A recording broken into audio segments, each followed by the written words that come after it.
La Fraîche Morning. Que ressens-tu quand tu manges ce que tu aimes? Ça me rappelle mon enfance. Ah, c'est trop bien. Il y a des choses là, on ne peut pas mettre les mots dessus. Le temps s'arrête. Ça me met de bonne humeur. Non, je peux plus m'arrêter. Ça passe par mon cœur. Et toi?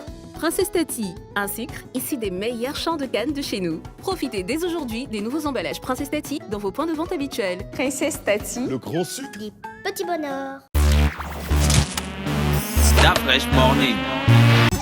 Vous êtes sur Urban FM 104.5, la station urbaine, l'actualité internationale avec Jean-Paul. Jean-Paul, bonjour. Bonjour la fraîche. Aujourd'hui, on parle de quoi?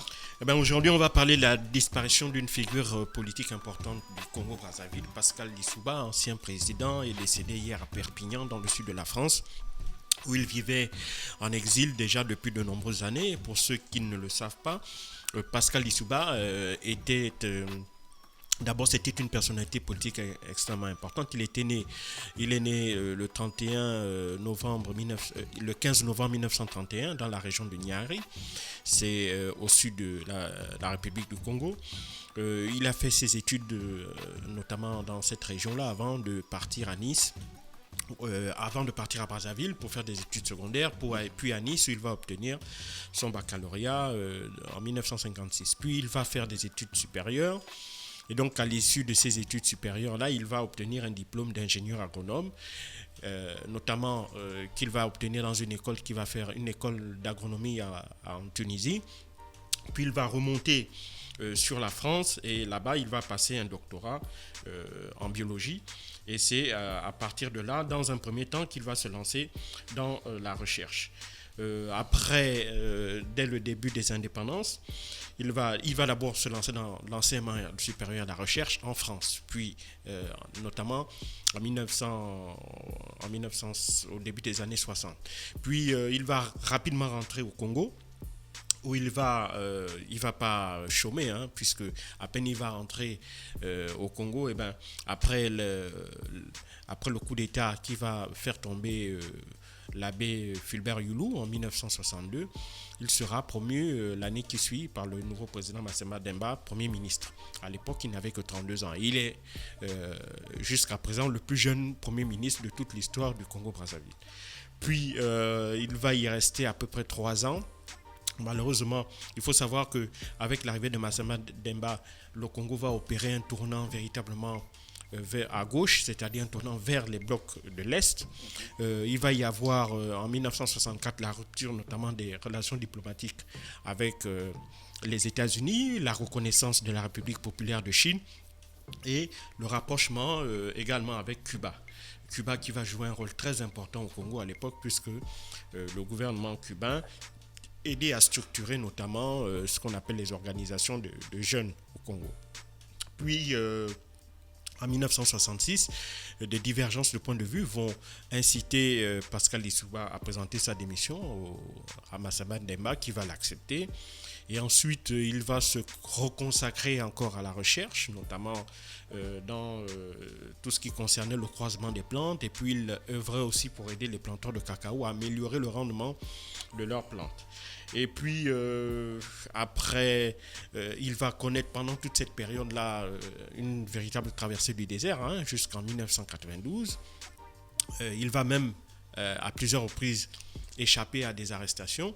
Et puis, en 1992, il revient dans la scène politique congolaise en participant à l'élection présidentielle issue des conférences nationales qui avaient traversé la plupart des pays subsahariens à l'époque. Et donc, cette conférence nationale, l'élection présidentielle qui était organisée à la suite de cette conférence nationale va lui permettre à lui de la remporter en battant le président qui était sortant, l'actuel président congolais, Denis Sassou Nguesso. Et donc, après... Nous tous, on l'a vu, malheureusement, il va y avoir la guerre civile, et cette guerre civile-là qui va durer à peu près 2 ans, de 95 à 97, il la perdra et donc il sera, lui, contraint à l'exil. Donc, dans un premier temps, il va s'installer à Londres jusqu'en 2008, où il va quitter la capitale anglaise pour s'installer à Perpignan, au sud de la France, jusqu'à sa mort.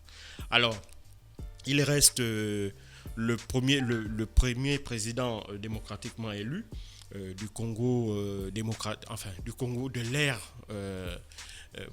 démocratique, puisque depuis lors, c'est le président Denis Sassou Nguesso qui l'avait renversé en 97, qui lui également qui était revenu au pouvoir à l'issue de ce coup d'État.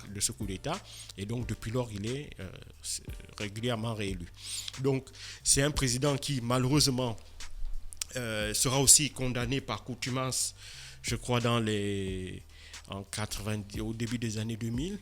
Il sera condamné pour avoir, selon les propos de la cour spéciale qu'il avait jugée, avoir bradé notamment le patrimoine congolais en vendant au rabais des blocs pétroliers à une firme américaine. Alors, on lui repose ces faits-là qui se seraient passés aux alentours des années 93-94. Et donc, lui, il a toujours clamé son innocence en disant que ce contrat qu'il avait passé avec cette société américaine, il avait fait pour pouvoir payer les salaires des fonctionnaires. Parce qu'on ne vous dit pas que le Congo, à l'époque, sous Lissouba, était un peu devenu la bête noire des autorités françaises qui reprochaient notamment à Pascal Lissouba de ne pas avoir respecté certains accords internes aux Congolais.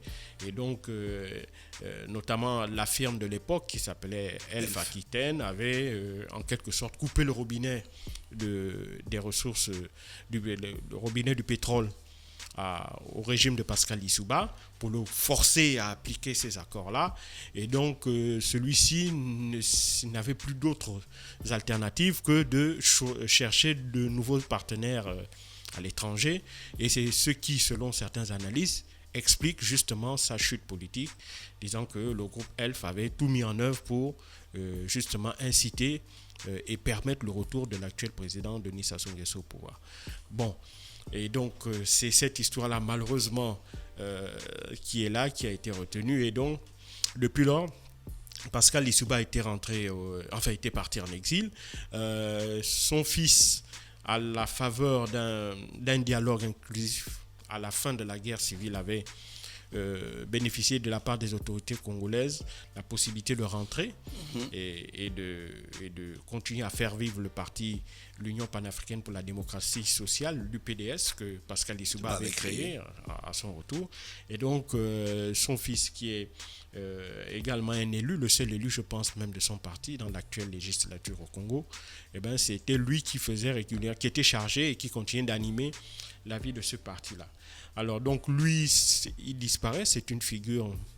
c'est une grande figure, c'est un grand démocrate reconnu comme tel par la plupart des panafricanistes et surtout reconnu aussi par le fait que lui, quand il est arrivé au pouvoir, il n'est jamais arrivé au pouvoir par un coup d'État et c'est malheureusement par cette voie-là qu'il sera contraint à quitter son pays et contraint évidemment à l'exil jusqu'à sa mort.